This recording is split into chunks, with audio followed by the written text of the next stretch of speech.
Welcome, everybody, to the Nuggets of Gold podcast and YouTube channel. I am here today with Angelina Martin. And Angelina, you want to just say hi to everyone and tell everybody what you do and like how you're involved with the 49ers media? Yeah, 49ers media, I wish. My name's Angelina Martin. I am a reporter here in Turlock for the Turlock Journal. It's a newspaper, and I also am editor at 49ersgoldmine.com. If you haven't followed us on Twitter at 49ers Goldmine or checked out our website, we have so many great writers that are producing like some of the best 49ers content on Twitter. And I also have a podcast with my co-host Steph Sanchez. It's called 49 Carats Podcast, and you can follow us at 49K Pod. And we're just two gals talking about football. Yeah, no, and if you guys haven't checked out 49ers GM, I know we've had, at least on my show especially, we've had a bunch of guests from 49ers GM, had Javi, had Jason Aponte, had Leo Luna a few times, actually on a couple of my different shows. So definitely a great place for 49ers content, a lot of articles coming out there, and Angelina is a huge contributor there. So definitely make sure to check them out, follow them. And you were right too, like a lot of quality content about the 49ers, a lot of just really good opinionated pieces, which I mean, I definitely like to hear, opposed to, a lot of people just kind of saying, oh, these are the stats of these guys and stuff like that. It's much more like freelance writing, which I love. I love that sort of content. But today we're going to be talking about Julio Jones a little bit, going to be talking about the 49ers rookie expectations, maybe some guys that we really like to, see succeed this year, especially.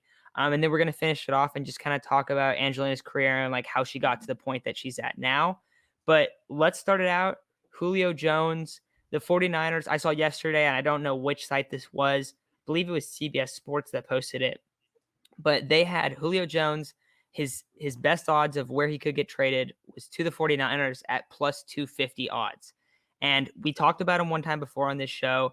Angelina, you obviously weren't here on that one, but basically my point was Julio Jones is one of my favorite all-time players. I think he is a generational talent. I still believe he is a generational talent. I understand that the contract is ugly. It's a lot more ugly for the Falcons, even if they move on from him.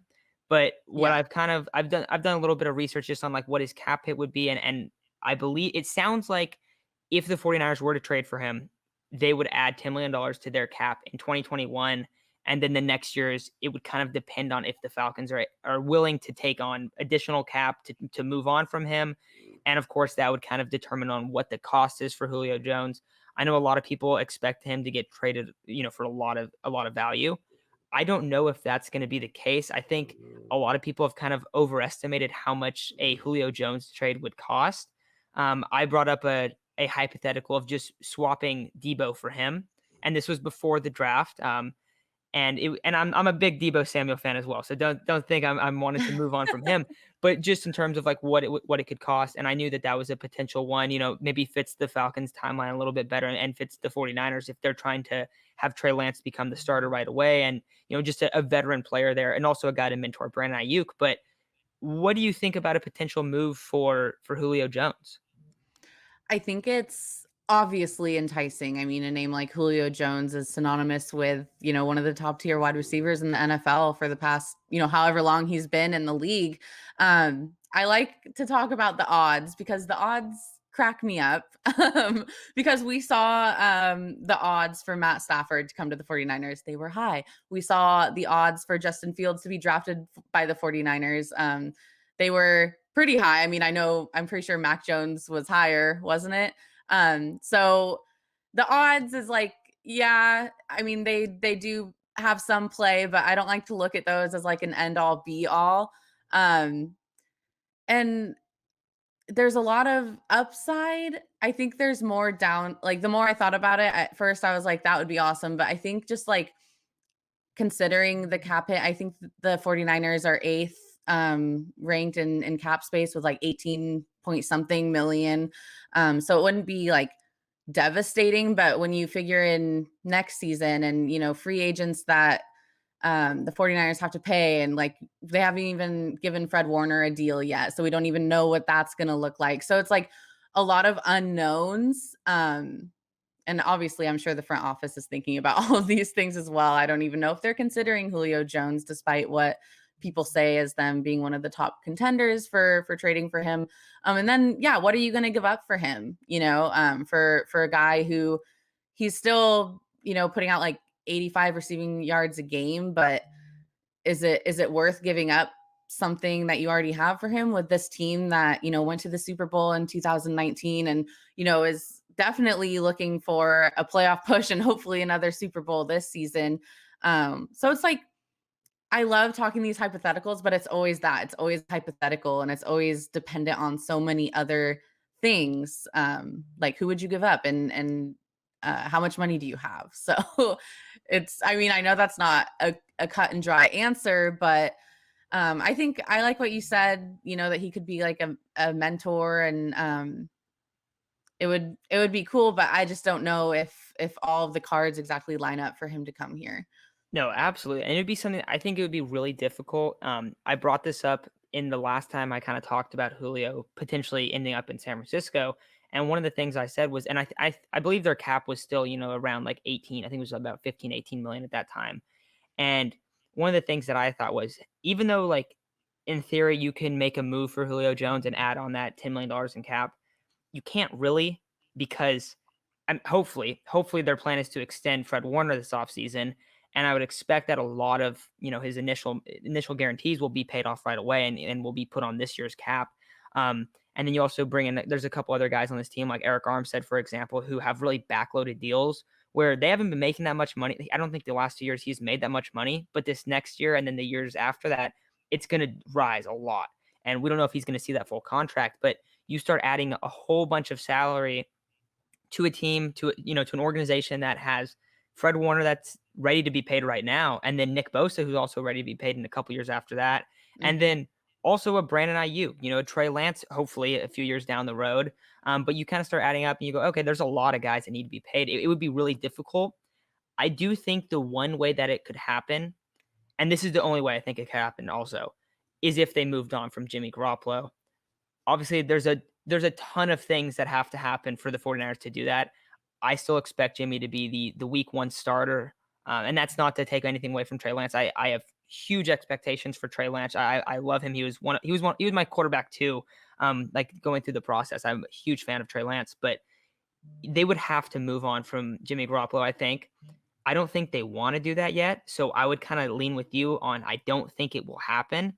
Also, I love that you bring up the odds, how the 49ers are somehow always top like 3 or top 5 Yeah. in odds for any player ever.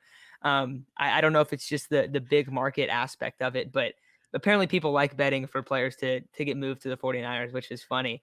I think Um, it's because 'cause they're so relevant, like, I don't know, like, they're one of the most relevant teams in the NFL right now, like, everyone, it seems, is always talking about what are the 49ers gonna do? Who are they gonna draft? How are they gonna do this year? What's gonna happen with Jimmy G? So, I think that, since they're always, like, a topic of conversation, I think that, the betting odds reflect that because they know people might put down money on it because they heard, people talking about it on ESPN. Yeah, exactly, and that's the case too. I mean, also if you just have more fans of a team, like they're gonna tend to bet on their team than on acquiring guys like Julio Jones. So it definitely makes sense. But I think that we shouldn't expect this to happen, though. I would love it. I mean, I'm gonna be very biased on this move, but I mean Julio's been one of my favorite players, so had to bring up Julio Jones a little bit.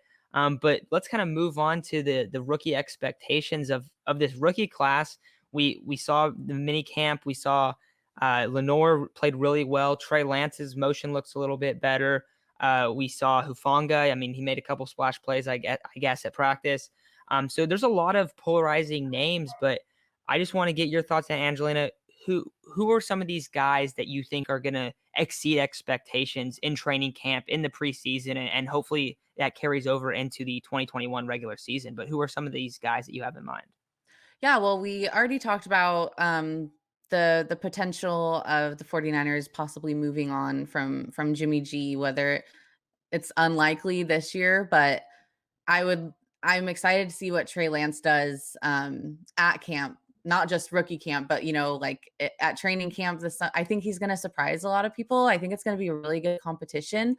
Um and if it is, it's going to be really interesting because I know you just said you expect Jimmy G to be the week 1 starter. I know, pretty much Kyle Shanahan and John Lynch have said as much, but anything can change and it all depends on what we see this summer.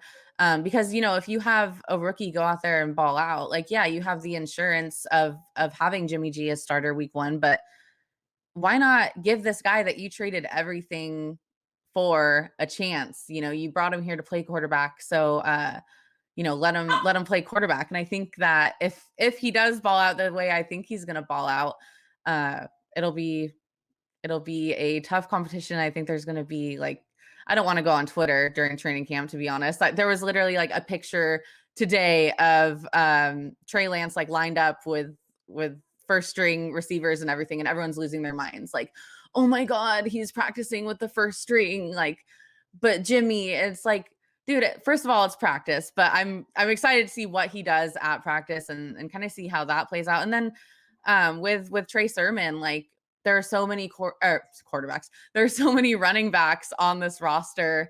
And it'll be interesting to see if he's able to kind of push through and be one of the number 1 or number 2 guys. Like, who knows what Mostert's going to do after his injury last year. And Jeff Wilson Jr. had a great season last year. He's my RB1, but I know people are going to roll their eyes at that. And he's not really, I don't think he's really RB1, but it'll be interesting to see what Trey 2, as opposed to RB1 or 2, what Trey 2 does with the running backs. And I'm excited to watch that. Of course, there are so many other rookies, but those are my top 2, being that they're 2 of the biggest picks.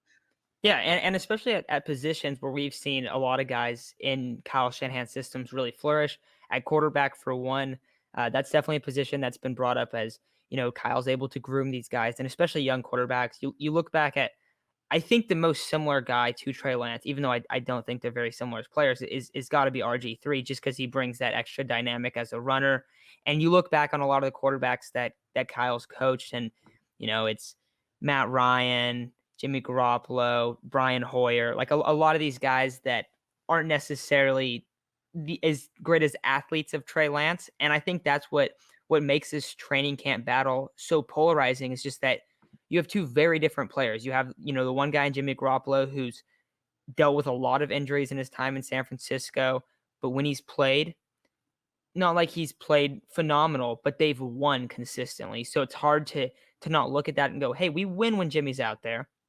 But then you also have this guy that's very polarizing, a very raw player. And it has looked like he's improved quite a bit in camp, at least in the early videos that we've seen, as much as you can dissect from these videos of his motion. But he's definitely looked really good early on. A lot of positive things about him. Very, very careful with the ball as well. I remember reading an article about him at camp, just that he, if there's nobody in the progressions that he goes through, he'll just check the ball down, and it's really quick, or he'll take off and run. So again, it's hopefully maybe even will take care of the ball more. I think that's actually one of the ways that he could end up beating out Jimmy in camp. Just if we've heard some of the stories about Jimmy, throwing 5 interceptions in a practice, or in a row in a practice, and not that that's going to happen again or anything, but if he's not able to take care of the ball in these practice settings, and Trey Lance looks very comfortable and looks like he's able to do that, definitely could be something that I would find it a little shocking. But I know a lot of people think that that's something that could potentially happen. And I mean, I'd be all for it if that's the case. I'd love to see Trey Lance earlier than later. I just don't expect that to happen.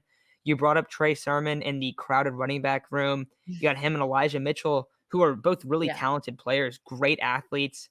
I think the thing that stood out for me with Trey Sermon was just like amazing balance at the running back position. It was his game where he just goes crazy. I want to say it's Northwestern. I might be wrong on the school, but there's one play where he falls, catches himself, gets up, gets hit again, falls, catches himself, gets up, and runs it in for like a 30-yard touchdown. So if this is a guy that Kyle Shanahan views as, this next running back 1, which I think it is, we could see him come in and start right away. I mean, I don't think that they're afraid to do that.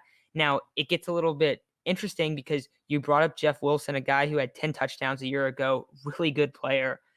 He was very productive, especially late in the year when the 49ers were kind of depleted on offense. And you have him, Sermon, Mostert, Mitchell. They have a lot of running backs that can be really effective. So that running back competition is really intriguing. Even Wayne Gallman was a really productive Yeah. player for the Giants last year. So many guys that you can bring up there. One other guy that I'm really, really intrigued about in 2021 is Ambry Thomas. And when he got drafted, I had a couple friends say, "Hey, that's a steal. Like that's a fantastic player that they just got there." Didn't know a ton about him. Didn't play in 2020. Opted out because of COVID. But if and early signs are like he looks really good. If he's a guy that can potentially compete for that cornerback 2 role, I think that's another great spot you just landed in because I didn't really expect him. What I had read up on him right after the draft was that it should be expected he has sort of a redshirt rookie season, but just after this first weekend of rookie minicamp, and can't put too much stock into that. But it sounds like he might have a chance to actually start on the oppose Jason Verrett. So, any thoughts on Ambry Thomas? Yeah, him and Lenore are two that really excite me. We know that this team has overcome a lot of injuries on defense, and so anything that's going to make the defense stronger, in my eyes, I'm excited to see. Um, it'll be interesting to see where they both end up playing. Like if they switch to nickel or wherever Shanahan decides to put them, it'll be interesting. And you have a new defensive coordinator this season, so he has a lot of weapons to play with, and I think uh it's going to be exciting. Like every single position, it's kind of like, like what's going to happen there. And going back to the running backs thing, you made me think of something. Like I think that the quarterback room is, or sorry, I keep saying quarterback instead of running back. Quarterback's on my mind, like any good 49ers fan. I think the running back room is so crowded just because, yeah, we did see it kind of depleted last year. So I don't think they want that to happen again. I think they want to have options, and obviously, not someone's going to have to get cut, I'm sure, but it's going to be interesting. And yeah, cornerback is one of the most dire positions for them right now, especially Verrett is obviously the best cornerback on the team right now. Richard Sherman, we don't know what's going to happen with him, and Verrett is injury prone. So it's really important for these guys to step up, for these rookies to step up and hopefully contribute. Yeah, and I like that you brought up Lenore as well. Obviously, there was a big video of him pressing Austin Watkins 2 times and then intercepting the ball, looking exactly as advertised. Him and Ambry Thomas have both been talked about as being incredibly physical players, and it sounds like that's what everyone's seen early on. So, I mean, Ambry Thomas mostly was used in like a press man kind of scheme at Michigan. So if he can convert to, they mostly cover 3, but they kind of adjusted late last season with Jason Verrett, just with his skill set and ability to cover guys man on man. And then they had Akello opposite of him, at the end of the year. But Ambry Thomas, he could potentially play that kind of role where he's up in every wide receiver's face, getting really physical, able to play either press man or press and bail to that cover 3 kind of spot. But I definitely am really intrigued by both those guys, and I like that you bring up the position kind of question marks because either of them could get kicked inside to the nickel, or they could stay outside. So if I had to guess, I'd probably say Ambry Thomas will be outside and Lenore will be in the nickel, but we don't really know now. So I mean, that's just something that's kind of up in the air. And then they're going to be competing with Emmanuel Mosley, so Emmanuel Mosley has to go out there, win his spot. We've seen him look good in some time, uh, not a huge sample size for him, but he's definitely been successful early on in his career. But the one last guy I want to talk about is Talanoa Hufanga, and I just wanted to get your opinion on where do you think he's going to play in his I rookie have no season? idea. I have no idea. It'll be interesting to see. What do you think? So this Like was there's so many positions that are literally question marks. Like I have no idea. I'm just yeah. so I don't know if you saw his quote, but he basically said he wanted to be a Pro Bowl special team player, which I absolutely love. I think that's Huh. amazing. Love the mindset That of coming out I saying, think he's for sure going to start out on special teams. Absolutely. Like that's a given. yeah, and then as far as on defense, I don't know what they plan on using him. They talked about that they could use him in a variety of roles, but I think Kowalski Tart is definitely slated as the starting strong safety, and Jimmy Ward is the starting free safety. I think that we should all kind of expect that to be the case. Exactly. So barring injury, I think he has a true chance to compete at the Sam linebacker spot, which is something that it'd be very different. It'd be an adjustment that D'Amico Ryans would have to make. But if he could potentially play that Sam linebacker role, they've they brought in Nathan Gary. I think it's Gary or Jerry is his last name, from the Eagles. He's a former safety, moved to linebacker. They have Aziz Al-Shair that's kind of competing for that role. They have a couple guys that are going to play Sam backer, and the Sam linebacker's only been on the field about 35 to 40% of the time. I think that was last year, and I think 2019 as well. I'm not exactly sure about 2018's numbers, but Yeah. 2019, 2020, that's about how much that guy was on the field. I think that he has a legitimate chance to play that role, which would be a position change for him because he was a true safety at USC. But if he can kind of move back, it's almost like a money backer kind of role. And if they want to bring that guy on the field more often, because that's something I heard about bring coming over to D'Amico Ryans, that he wanted to utilize his linebackers more.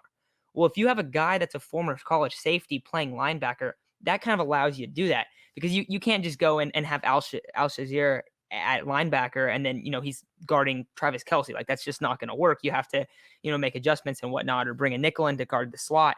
But if you have a guy that's a former safety at that role, I think there's a very good chance they could do that. I kind of expected them to go after a hybrid safety linebacker at some spot in the draft.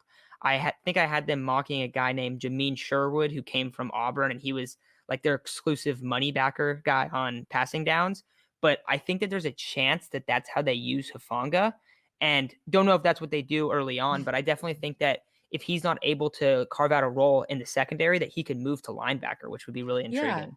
Yeah, and if they do continue to use that position as they have in the past, like for a rookie, something where you're only on the field, 40 to 50% half the time and you can kind of sit back and learn the other 50%. I think that's a great deal for him, and I think he would adjust really well. I mean, he's physical, and with a linebackers coach as your defensive coordinator, like you're going to have an advantage at learning the position already. So it's like a double whammy. Yeah, and I like it too, just because we also saw Dre Greenlaw come in, former safety, and convert to linebacker under Yeah, D'Amico Ryan. So a similar kind of case study there of that working out, and hopefully, I mean, I would really like that idea. I think there's a chance that it happens. If it doesn't, I still expect expect every 49er fan to see Hufanga flying around the field, like you said, special teams. Really expect him to flourish there, but a guy that I'm also really excited for. But I think that'll kind of wrap it up for these rookie expectations. Fun to just kind of go over these guys from kind of a broad perspective and just kind of, our initial thoughts on them because it could play out so many different ways. And there's always exactly. a surprise guy of the camp, which it looks like it might be Lenore early on, which is really Yeah. cool. Yeah. Yeah. That play, I mean, gave me goosebumps. Even though it's practice and even though Trey Lance had to throw the ball, like it was just cool to see. It's just that physicality and that mentality that we've seen out of the 49ers defense. So if you have guys who are Yeah. kind of adopting that the first practice of the year, that's always a great sign. Yeah. Yeah. But let's move on to kind of a final thing I wanted to address. I just wanted to kind of hear your story of how you got into football, how you became a reporter, how you ended up going over to 49er GM, just kind of get your path, your career path in that aspect. Yeah. So, when I first went, I mean, I've always loved the 49ers and loved sports. I really got into 49ers football.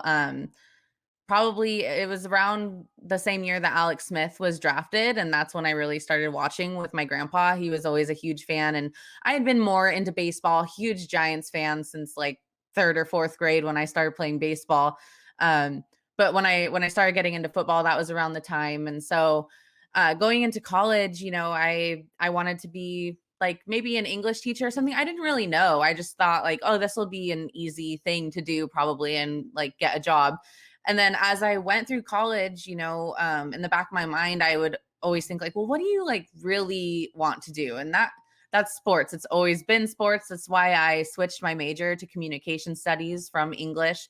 And that led me to a writing for the media class. I kind of switched to comm studies thinking like, I'm going to be like an on-field reporter, like or like a color commentator or something more with my voice rather than writing. And so I took a writing for the media class and I was like, oh, okay, like I'm actually also I'm pretty good at this. So maybe if that part doesn't work out, I can just be a writer. And yeah, so I got involved with our school newspaper.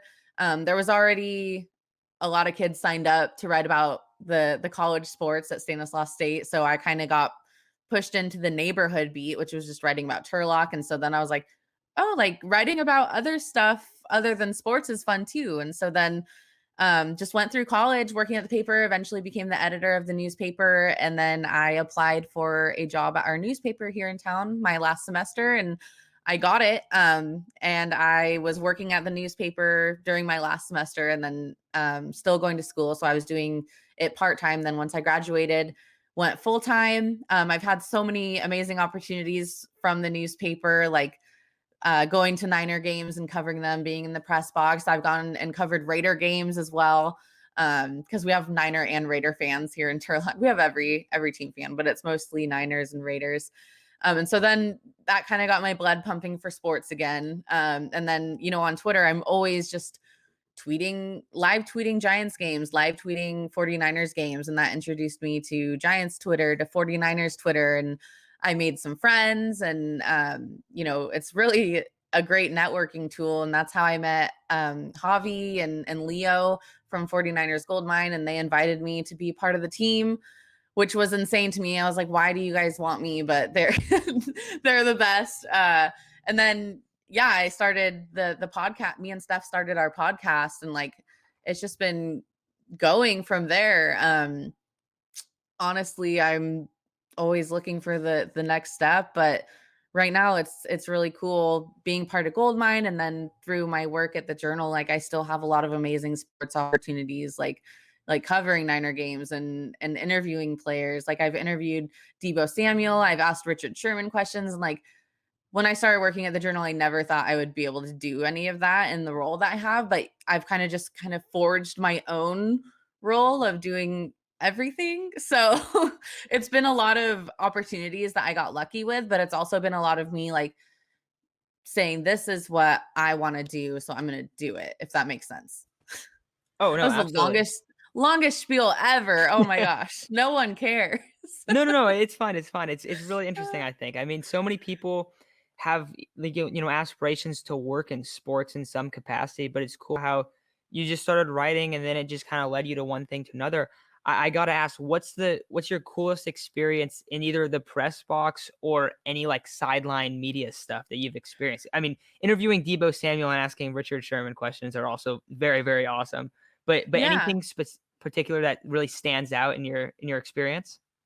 Um, well, I mean, in 2019, going to the NFC Championship game and having that experience in the press box was just amazing. It's so funny because you don't you don't cheer in the press box, obviously. Like you're there for work and stuff, but it's a championship game and everyone has a stake in the team. You even as a reporter, you want the team to do well so you can cover the next game.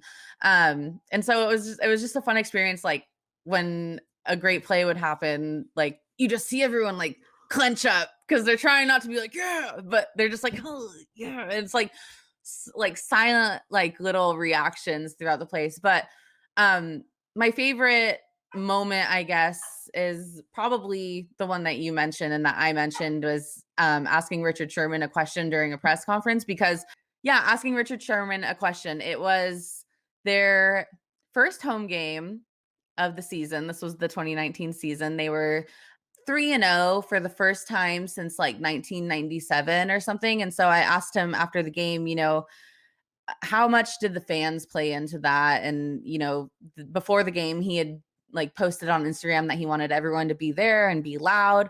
And so I asked him, did they show up? Did it help? Did they do what you asked? And he gave like this awesome answer, like shouting out the 49er fans and stuff. And the 49ers account and like Instagram, Twitter, whatever, all their socials, they used that answer and like clipped it. And I was like, oh my God, I asked him that question. And like it was just very cool. Like I wasn't in it. My question wasn't even in it. It was just the quote. But the fact that like I got that quote out of him and they thought it was good enough to like promote the team. That was just a cool moment.